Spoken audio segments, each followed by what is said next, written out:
Hi, everyone. How's it going? I'm Wesley O'Hara. Great to meet you. As Jen just mentioned, I'm an artist manager. I have an artist management company called Hits Differently, where I look after a roster of several Atlanta hip hop artists, two pop artists, one of the biggest artists in China and Europe. And yeah, I'm super happy to be joined today by Max Stern, Twiggy, and soon Sam Pringle as well. And we're basically going to be talking about how management and our management companies have changed, and some of our structures and business operations and marketing tactics have shifted over the last year, and what we expect to be changing going into the new year. So without further ado, Max and Twiggy, starting with Twiggy, can we just get a little bit of background on who you are, on your company, what you do at it, and some of the acts that you look after? Sure. The conveniently timed leaf blowers have just started outside. But yeah, so my name is Twiggy, alongside Sam, who is going to be joining any minute. We are Project Gold. There's also a third member of our company, which is our good friend, client and co-manager, Charlie XCX. The three of us actually known each other for a long time. Sam and I work on Charlie's management team full time, and then the three of us a couple of years ago set up Project Gold, primarily to look after developing artists. We managed the band Nasty Cherry and launched a Netflix TV show with them. And at the moment, also managing a couple of developing artists called Dane, who signed out of Australia to Warner Music, and Elio, who is independent, and we distribute through Ditto for her. We kind of work, I mean, it's a very small team. It's Sam, myself, and Charlie. So we kind of do a bit of everything. I focus on, the touring and the live stuff, the songs, A&R, set and sessions, all that kind of stuff. And Sam has particular strengths in kind of brand ambassador, brand marketing, brand partnerships, press and positioning. But all of us, all three of us work across the overarching creative and the marketing and strategy for all our artists and for Charlie as well. Thanks so much. And Max? Hey there. So yeah, I'm Max Stern. I'm at Vitalic Noise these days, which is an artist management company behind a number of multi-platinum and multi-gold producers, songwriters, and artists. So over the years, we've sort of worked across many different ecosystems on pretty much most every major label, major publisher, major booking agencies, as well as many if not most sort of indies within that realm as well. Within the sort of genre space that we exist in, looking after artists including Bag Raiders, Beats Antique, Hermitude, Miami Horror, we sort of consider what many would be calling it sort of indie electronic music at its core, but have also worked in everything ranging from pop to hip hop to more over the years. And then also look after songwriters and producers with cuts over, for instance, the past couple years with Diplo, Black Bear, Mike Shinoda, Kimbra, Flight Facilities, etc.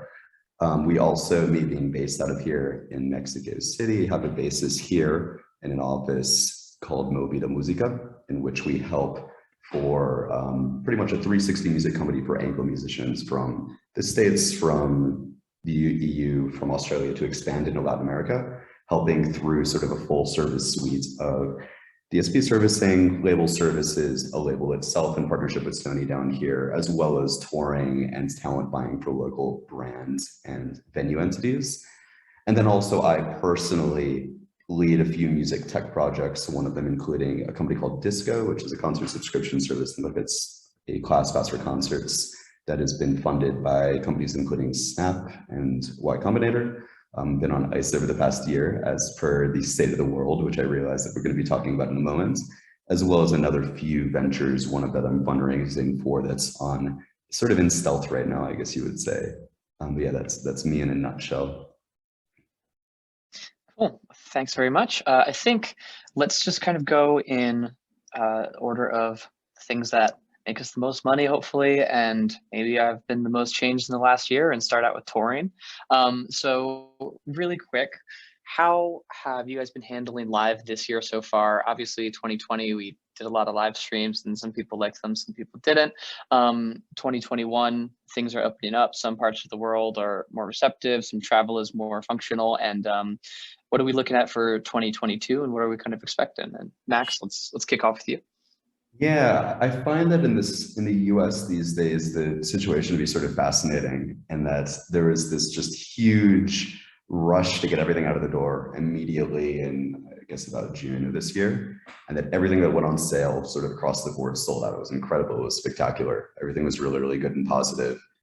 But then from that point going forward, things have been just sort of peculiar in terms of the interplay of Delta variants and having certain markets be receptive in certain markets and parts of the country, basically, where you can't sell tickets right now, and that it's a very, very sort of inherently stressful time in a lot of ways, and that even if tickets are selling, nobody's really buying anything up until, say, the 3 days before any concert. So you'll just be sort of biting your teeth up until that moment, and then, oh, everything's fine. It's great. We have a lot of things going out on the road right now, which are doing really nicely, but it doesn't make it that there isn't sort of a very anxiety-ridden process up until that point.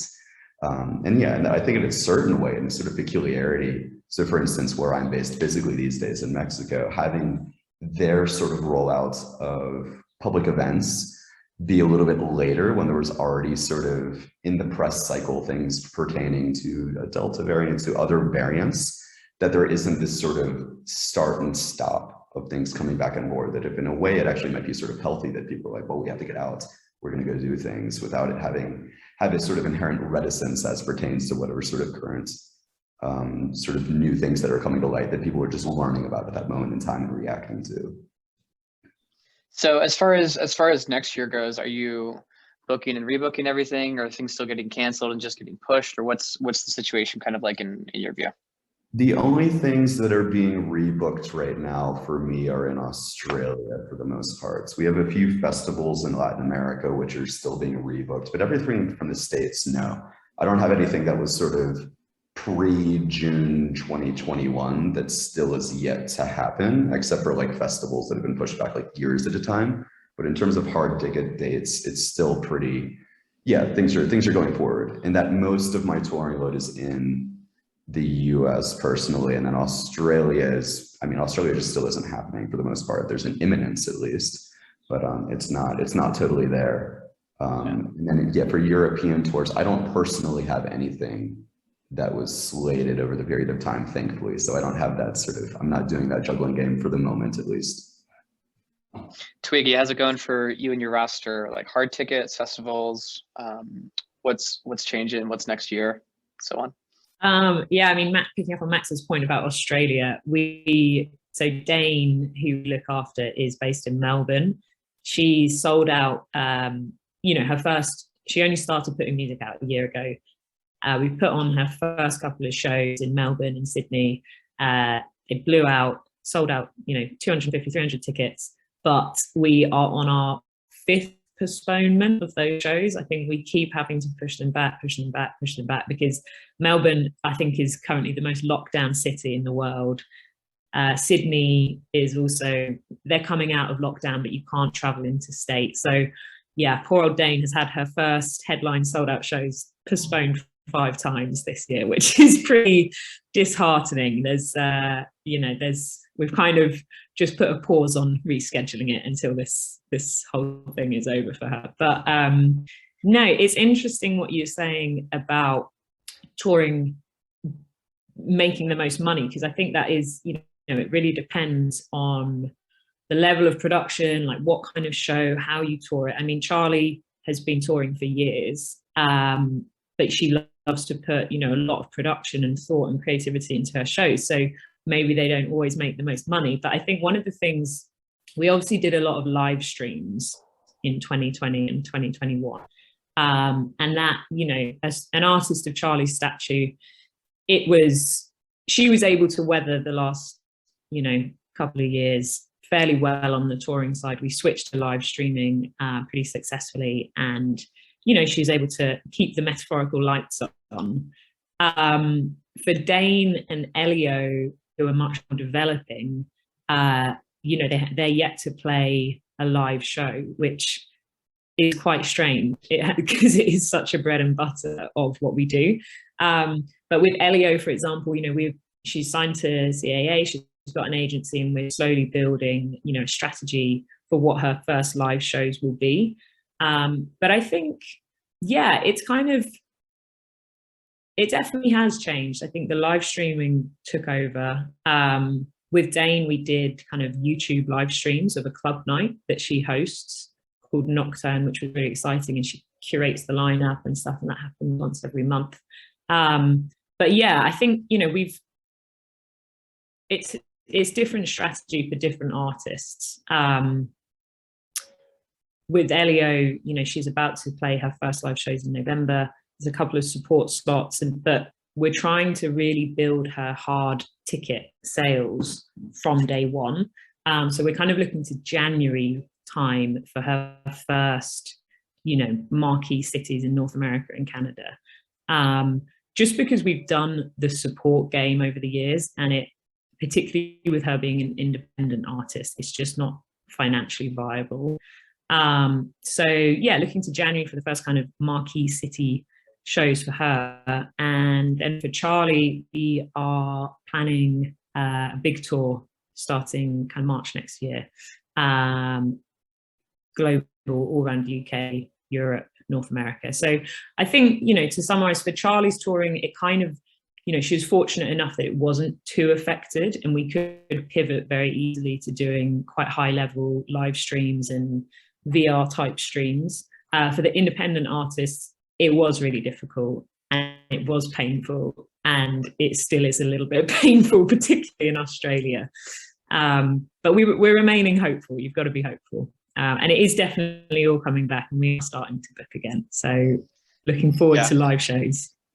I'm gonna share a little bit of my perspective as well, because hip hop is a very different world from everything else that's happening. I mean, touring basically never stopped for us this whole time. We've just cut out the major coastal cities. Like, we've cut out New York, we've cut out LA, we've cut out San Francisco and Oakland. And I mean, instead we'll replace those with 3 or 4 dates in Nebraska or somewhere else in middle America instead, where everything has still been open and we still can actually move tickets and fill a room again and again and again. Which is also kind of a bizarre world to be in, because on the flip side, my artist, Christian Kostov, who's based in Moscow, it is not a very live music-y situation over there at the moment. But at the same time, we've been producing our own live streams out of our studio, and some of them have been pulling in like 800,000 concurrent viewers for over an hour. And we've been super happy with this. It's brought in lots of brand money for live streams and stuff. But in the meantime, with K-Camp and Genius and True Story G and our whole Atlanta roster, it's almost like we're working on taking what used to be something structured for evolving into arena-sized shows and making it a lot nicer and smaller in experience. So while you know, camp was going from sunset sets of Rolling Loud to bigger and bigger and bigger things right at the start of the pandemic.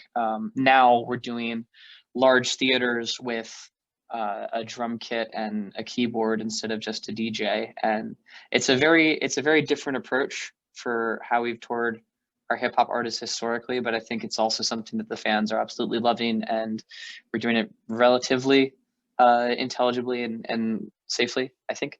But yeah, I think with an eye on next year, the only real questions that I'm going to be wondering about are how the Asia region is going to kind of up and up. And when, you know, we had some shows booked in Japan that I just feel like might not open until 2025 or something, who knows, but we'll try to get back over there soon.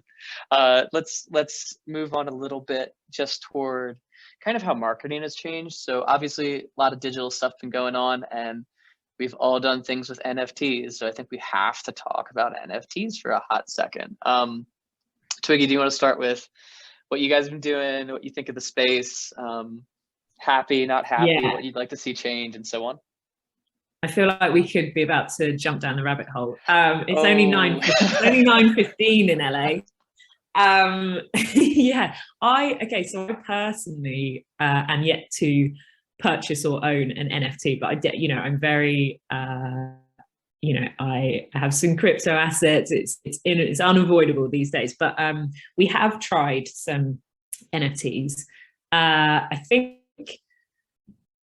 also I'm by no means an expert, and this is not financial advice obviously, but I think that it's a really fascinating space. I think the philosophy and the ethos and the communities behind tokens or cryptocurrencies or artists and creators working to make NFTs and stuff, I think it is fascinating, and I think it's definitely here to stay. I think the principle, obviously there's a lot of people out there making a quick buck, and there's so much hype and there's so much like trading happening on these platforms. It's kind of it's quite intimidating for lots of people, but I think taking a step back from that and looking at the big picture, I think what blockchain technology is and the contracts built into NFTs, I think those concepts are here to stay, definitely.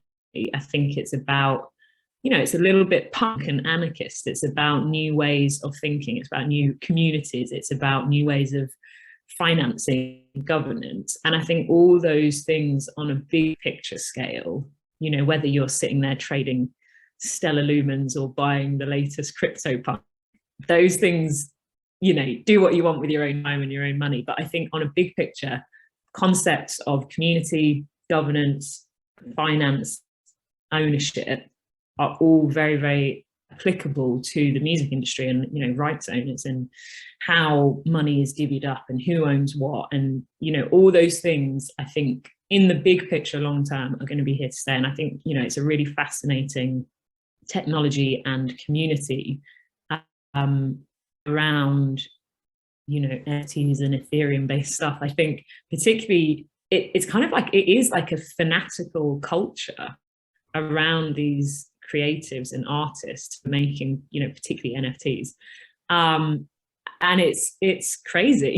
It's kind of crazy, but I think it's so exciting, and I am very excited to see where it all goes, to be honest. I suppose speaking specifically about some of the things we've tried with Charlie, we tried at the very beginning of this hype back in March, when it kind of was all kicking off and going crazy.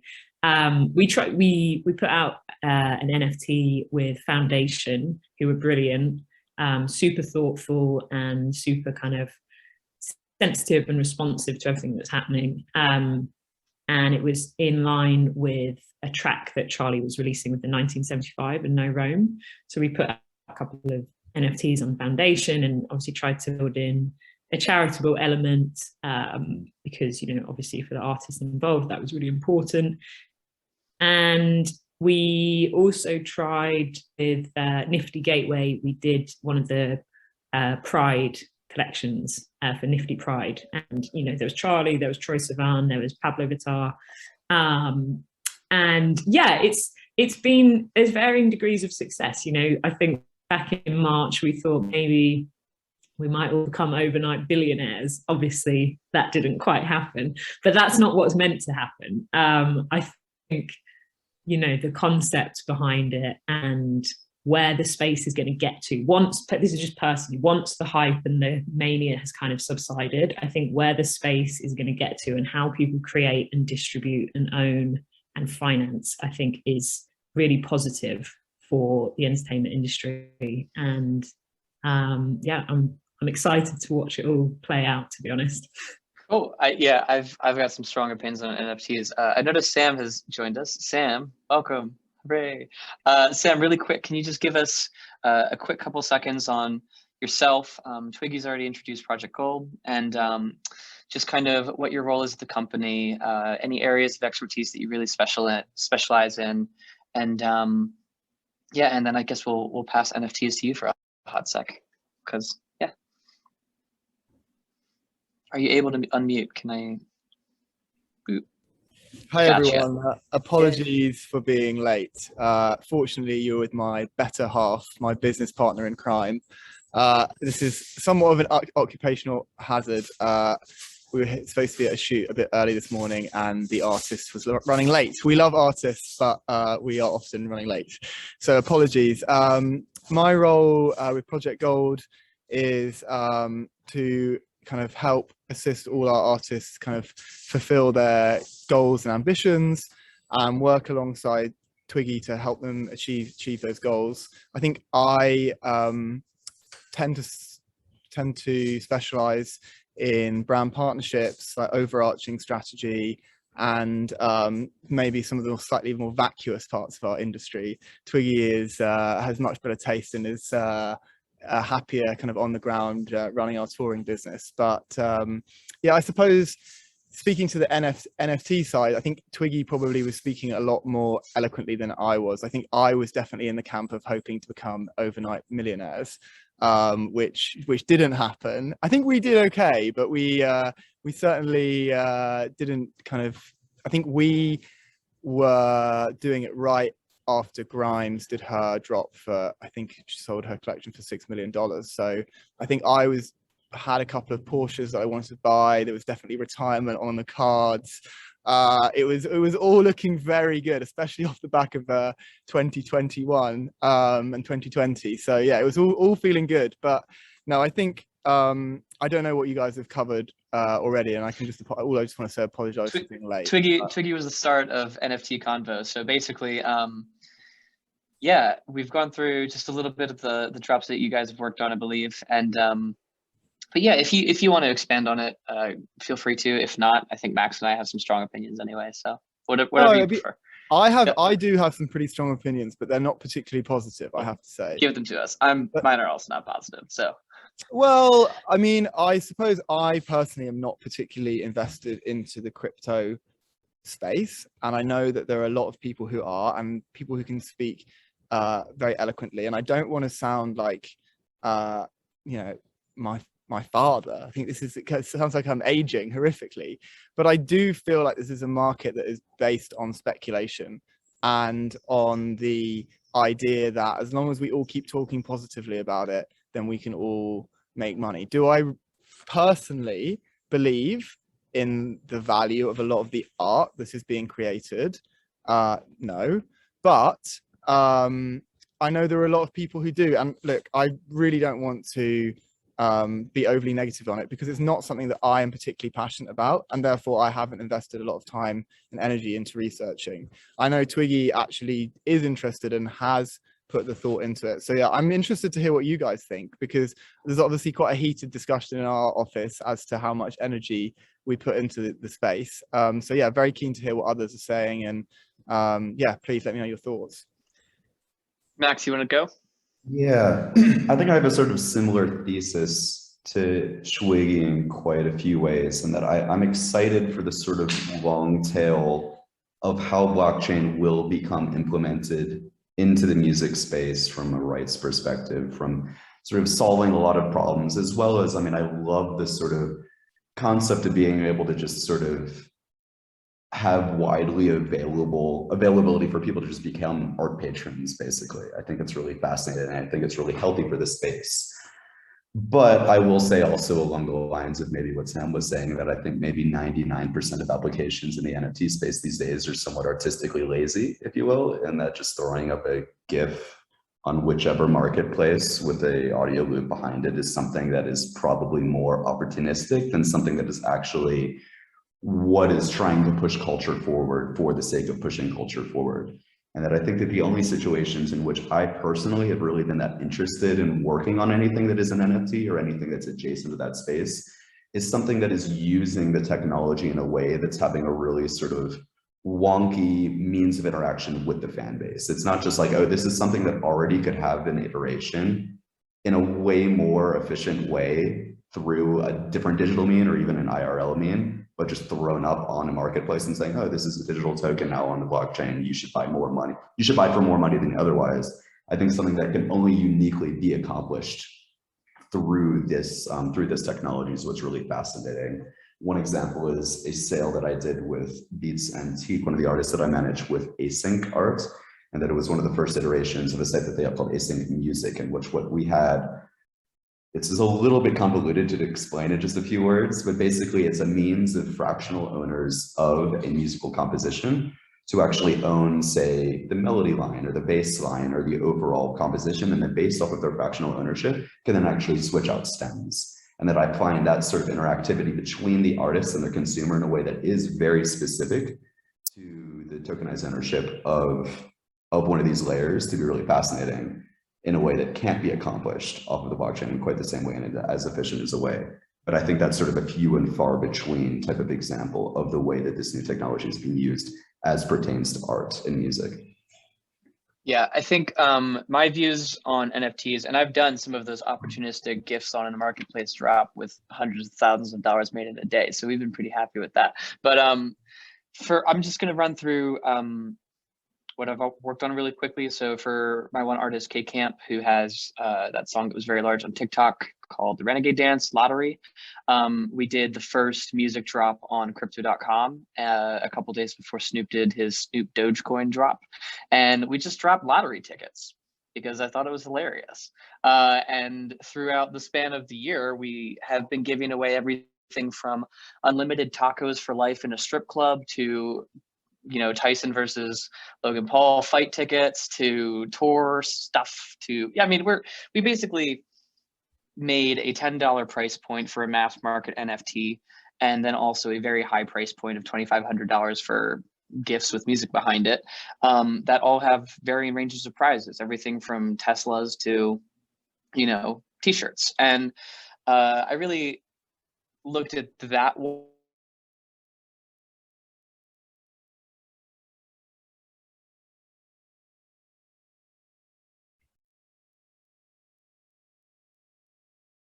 I've lost Wes as well. I'm not sure for y'all. Yes, I think we've lost Wes. That's a shame. I was quite intrigued. I wanted to know more about what they've been up to. Shit, am I back? I think we have you back now. Yeah. Okay, great. Okay, sorry. I'm in an airport conference room, so I don't know how fast the Wi-Fi is. Not that fast. Not that fast. I think. So basically, made these lottery tickets because we understand that if they're on the chain and a portion of them is off chain, then we can keep them evolving significantly over time. And the mechanisms through which we're running these kind of things is if we choose your winning ticket, you send the ticket back to the artist. So eventually we can re-give away tickets, or there are tickets that have been owned by an artist, or there's a legacy of won tickets. And there's a whole lot of fun that you can have on that side of the equation. The other side of the equation that I've worked on is with some very extensive digital physical art installations. So we just did a couple days event in New York with these 60-foot by 13-foot screens that are the biggest screens you've ever seen in your life, and they are 3D, sometimes without glasses, and it's pretty awesome. And we worked with the VR designer from Ready Player One on making some just badass art that works on these huge screens and doesn't even make sense to look at on your phone. So it's really kind of display innovation for digital art is the approach that we're looking at for that. And I think like across the way of doing some cash grab drops to like real try to push what tech can do to show off art in different ways. The main thing that I've kind of realized around NFT space, going to like a few of the Bored Ape Yacht Club meetups and stuff, like most of the people in this space are not artists, and I'm gonna say like at least 82% of the art is just total shit. And the most artistic part of NFTs to me is the community that comes around them. Because when you go to a Bored Ape Yacht Club meetup, it's just like the most incredible group of diverse people who are like, some accidental crypto billionaires. You've got some people who are sex workers. You've got some people who are just like graphic designers, and then people work in crypto companies. So it's like, a guy who minted 400 apes, which are now worth something like $150,000 each, and he gave away like 100 of them. And I'm like, that means you still have 300 apes, which is crazy. But I think from the perspective of the PFP, the profile photo project, things that are going on, where people will drop 10,000 generative images. I think most of that stuff is horribly uninspired. The roadmaps don't have any like real utility other than attempting to force community to exist. And I think like music is uniquely positioned to have a lot of very cool benefits from NFTs, because the whole visual art side of NFTs are incredibly illiquid. Like there is no liquidity in these assets. If you own a Bored Ape, unless you are licensing it into a movie or a video game or a metaverse thing and you're getting paid royalties on a regular basis, the money that that ape is theoretically worth is entirely speculative. And if you take something like music or stems of a song or something, and you're able to sell splits on that, or even just sell revenue cuts of that, suddenly you have an asset that's liquid, which can be paying out its co-owners over time. And that's really where a lot of like NFTs and splits and smart contracts start to make sense. Smart contracts, like as I look at like OpenSea and Foundation and Tezos and all the other companies out there with exchanges for dropping these things, like it's hilarious to me to watch the splits not be something you can bake into a smart contract most of the time. So we're looking at like 2014 conversations around distribution and payouts in the music industry that still are being revisited in NFT land. Like I was talking to an art gallerist yesterday who just sold a giant NFT in Dubai, and they are invoicing monthly net 30 for their commission of resale revenue from the artist whose art they sold through their gallery. And like, that's hilarious that we have smart contracts in existence, but none of the exchanges actually let you use them. And it's I don't know. I think when liquidity is actually behind NFTs and some other assets, and when, you know, the community is actually a really beautiful thing that's happening and growing, then I'm all here for it. I'm not here for like most of the art for the sake of the art, because it's just not a lot of like great, really well thought out or experienced stuff. And yeah, that's kind of where I stand on NFTs. But get your capital while you can, because it's helpful. And like, hey, if you can take capital during a bubble and make something beautiful and amazing, I think that's like really, that's fun. And in the meantime, I'm still selling lottery tickets. So if you guys, you know, want to win some tacos in a strip club for life, they're around. I think we can probably move on past NFTs if there's anything else that you guys want to go for it. To comment quickly on the perspective of liquidity, if I understood what you meant by splits, meaning actually on publishing and master royalties. So that's, I mean on royalties, yeah. Yeah, I mean that from what I understand, at least as relates to the United States, is an issue with the SEC. It's actually not totally legal. And I don't actually find that inherently having illiquid assets is something that's inherently uncompelling. That I think it's worth thinking from the perspective, relating back to what I was saying of this being sort of an analog of traditional art patronage, that it's a very recent phenomenon for music to be something that's actually sort of economically viable within a free market. Think back to as recently as only 100 years ago, for instance, there was no sort of equivalent of that. Anybody from Mahler going before, so the Mozart's, Brahms of the world, everything is just based off of individual patrons, in which I love for this to be an ability of sort of a reinvigoration of that artists don't necessarily need to only be reliant on systems that are sort of hyper capitalized, such as through a Spotify, in which only the things that are most sort of mass consumable are going to be that which is propagated through the market. This is something in which something that could be totally left, something totally weird, could still have economic viability just through the perspective of an individual donor, which that's something that fascinates me. So I think patronage is awesome. I also think, you know, illiquidity can also be great. Like that's why you buy a house most of the time. You buy a house so you can't accidentally spend your money somewhere else, and your house is still going to accrue extra value over time. And that's like, you know, that's a huge normal investment principle that I think a lot of people in our generation aren't that into, as far as like, hey, we're buying a house so that we're going to park our money in this real estate, or we're buying art so that it massively accrues value over time and we don't have to worry about losing money on the money that we put into art. Like those are the main values of illiquidity most of the time. Patronage is absolutely awesome.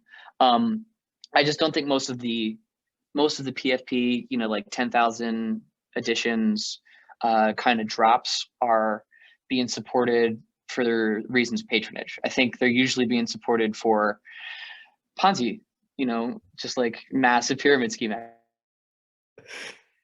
Yeah, they're purported to be liquid when it's basically that whole premise is more or less bullshit. I wonder where Wes was going with that. I'm back. Sorry. As I was just trying to say, crypto is like fake decentralized because like 60% of Bitcoin is owned by, 25% of Bitcoin is owned by 60 people.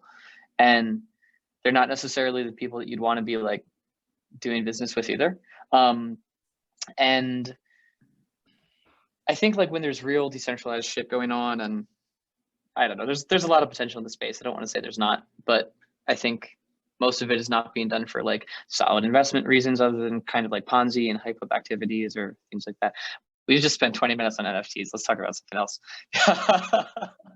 I told you it was a black hole. I know. It's going to happen on every single panel this whole conference too.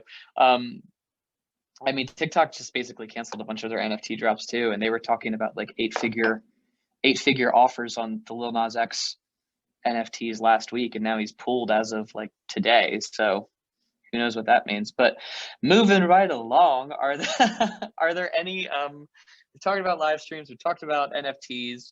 Are there any kind of different ways that like, whether it's a new platform, TikTok obviously had a bit of an explosion in the last year and a half. Is there anything in a new platform sense that you guys are eyeing up and really kind of doubling down on or working on or keeping in the back of your mind as something that could explode soon? Maybe Twiggy, let's hit you with this first. I mean, to be honest, Sam can probably speak a bit more to this, but I think particularly for Charlie, I mean, the campaign that we just started with her new single and, the album to follow is, it's a major label, pop, cool, tasteful, but pop campaign. So I think we're kind of unfortunately going to be doubling down on TikTok, I guess. That's kind of the name of the game and TikTok trends. But maybe Sam can speak to TikTok and like I'm happy to jump in here. I will say there is the Hollywood Dawn chorus of the leaf blower behind me. I have tried to find somewhere quiet to do this conference call, and I am usually a lot more professional, but unfortunately there is nowhere for me to be that's quiet. We can hardly hear it, don't sweat it. Excellent. Yeah, I think for me TikTok is like a really, really exciting platform, and one that has a huge amount of potential, and it's something that, I don't know how much you said before this, but as managers there are so many new platforms and technologies that we have to wrap our heads around and suddenly become experts on. And I will caveat everything I'm about to say with that I'm not a TikTok strategist. We have hired one, which is funny, seeing as here we are in 2021 talking about these things. But I think for me, what I have found exciting about TikTok is like reaching new fans. I think a lot of the people who our artists have been speaking to on Instagram and Twitter, and I mean, Facebook is somewhat irrelevant to our clients.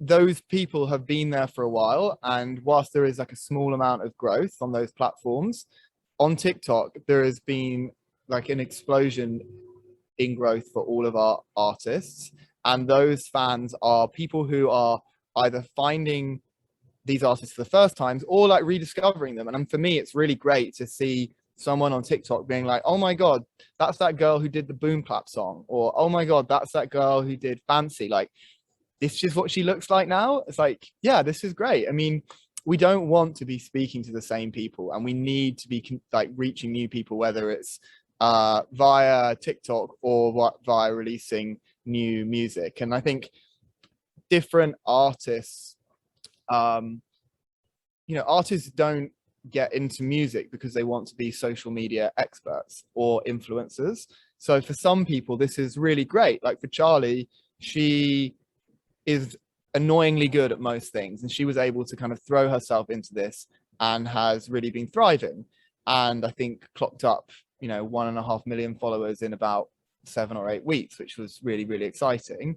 And then compare that to we have 2 developing artists who are very, very different. One of them is a lot more comfortable and kind of TikTok savvy, and the other one is finding it more difficult and is only really posting videos of her dogs. Shout out Elio, if you're watching. I'm sure you're not. You're hopefully. That's adorable though. But it's difficult, and it's difficult, and I think this is kind of a bit of a rambling point, but just to say that there is so much going on, and for different artists, they're obviously going to be able to lean into things more than others, and we're obviously here in the middle trying to help them navigate that. So TikTok is clearly something we spent a lot of time on. For an artist like Dane, who I'm not sure if Twiggy has discussed, but she's based in Australia, we're 6,000 miles apart. We're trying to find ways where, and also she's been in the world's longest lockdown in Melbourne, which I think was 250 something days, the last count. So we haven't been able to shoot videos. We haven't been able to do press shots. We haven't even been able to put on live shows. So we've been looking for new spaces where she can exist as an artist and she can feel like an artist too. So we launched a virtual club night called Nocturne. Sorry if you've already covered this, Twiggy. And that was like a fantastic way to kind of unite people from a very specific scene that didn't really have a space beforehand, even pre-pandemic. And then in terms of other things we've been doing, we've been working with this company called Unity, which are building these amazing, they're building a new mobile platform where you can move through like AR spaces and create these different rooms.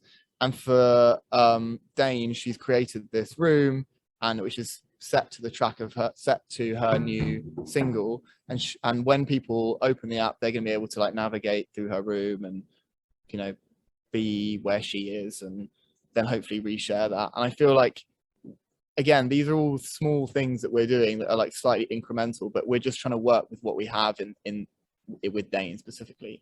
So yeah, it's really smart too. Like I hadn't even thought of the part where like you guys can't be out shooting videos or even like doing press shots. That's super hard. Yeah. So with the press shots, we're working with a digital dress company called Dress X. Oh, they're so awesome. Yeah, they're really great. And again, like this isn't something that we would have done necessarily were it not for the hand that we have been dealt.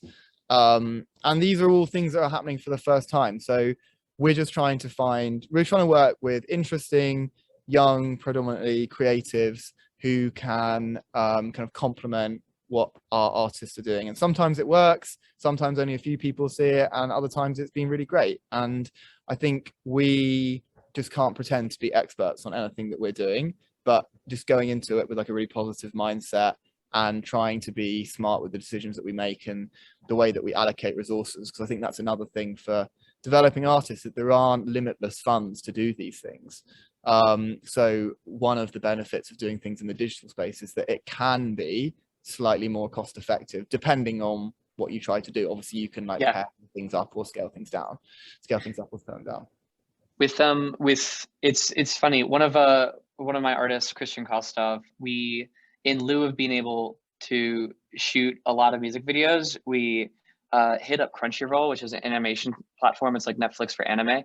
And they basically donated us an entire campaign with 50 of the best animators in the world to animate a segment of some music video footage that we're sitting on. And we've got like the whole animation team from like Love, Death and Robots, from tons of anime shows and things like that, just like fleshing out tons of different designs and content for this campaign. And like we were basically able to pull this thing off because he's just such a huge fan of anime and we approached the brand saying, hey guys, we love anime. We'd love to do something with you. We don't even know what you guys do in music anymore, but we can figure this out. And it just became like a super, super, super fast, really genuine. And it's like, it's Chris's favorite campaign that I think he's ever done, ever.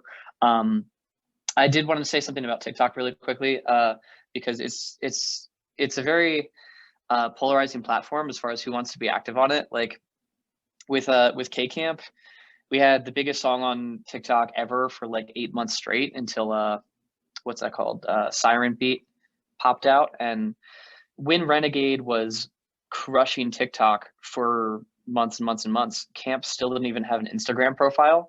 And I was talking to Max, whose artists are generally some of the most brilliantly artistic, like high art kind of stuff that there is. And he was telling me about how he very quickly and efficiently built up TikTok followings, even just chopping up existing content. So Max, I was just wondering, could you tell us about what you guys have done with TikTok for a sec? We've got 3 minutes left, and then we'll just kind of close out with a little bit of closing thoughts and conclusions as well. Yeah, I'd say that generally the roster of artists who I work across, being not necessarily super young or super TikTok native, super even Instagram native, is that in order to effectively take these platforms, I think that only what's going to effectively work is what the individual artist is motivated to do on a per platform basis.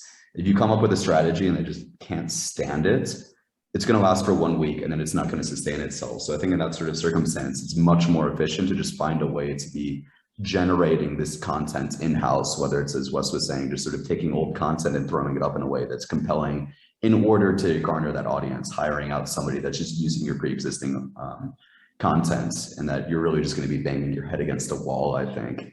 And that, for instance, yeah, as Wes was mentioning, I had an artist that I think also was in the, I think on TikTok specifically, have had in the billions of streams on one particular song. But I think in conversation of like what the strategy is around the platform, the biggest overwhelming sort of consensus from the band is like, yeah, like we're down to do everything just so long as I don't actually have to download TikTok. It's super funny. I think so we've just got a last 2 minutes. Let's just run through everybody and let's just run through everyone and say if there's like one really specific thing that you are thinking you're going to double down on in the next 6 months or next year, what it's going to be. And Sam, since you're the least of the chat time in here so far, let's open up with you. I think for me, it's kind of taking it back to basics and really reconnecting with audiences in the live setting. And I think for Charlie, there's so many amazing things happening, which are, she's involved in like a myriad of different projects. But for our developing artists, I just can't wait to get them out in front of an audience and have them craft their live show and see them grow. And I think it sounds like a bit old-fashioned, but I think it's a really important part of the industry still. And I just can't wait to see them play and hopefully spend more time together, get back to international travel. And much as I have loved Zooming with everybody today, making real connections with people and spending quality time together. And when being at a live show, and to me, like, that's when I feel like my most alive, and I feel like this is why I do what I do. And I can sit here and send emails all day and talk about strategy, but seeing the people who I are proud enough to kind of work with perform and see that all come together, that's when I feel the best. So that's what I'm looking forward to. Cool. I think this is why Sam and I are business managers. I would say business partners. I would say the exact same thing, pretty much word to word. We have a symbiotic psychic mentality. But no, I think doubling down on live shows, touring, and those real life interconnected moments is what I'm most looking forward to as well. Cool. Max? Same. Yeah, I don't have a terribly inspired response, and that I sort of anticipate the entire next half a year to be filled with nothing but just tour logistics, which I'm stoked for. It's about time. And then just launching traditional album campaigns to support those tours in like the most traditional way. We've all been waiting for it, and let's take advantage of what we know works. We spent the past year and a half, 2 years doing wonky, wild digital concepts. But at the end of the day, in-person touring and interaction works tremendously well for engagement. Everybody really deeply appreciates it, and I'm just stoked to just get stuck back in it as much as possible. I get to say the opposite because all of my artists, well, most of my artists have been touring. And the thing that we collectively are most looking forward to is locking up together, all of us together in a room with our laptops and building out everyone's distribution label and just marketing companies for each of their own teams. Like really making our own vertical teams that can then plug into majors is something that we love owning control over. And I think like since we're in the middle of 50 dates right now,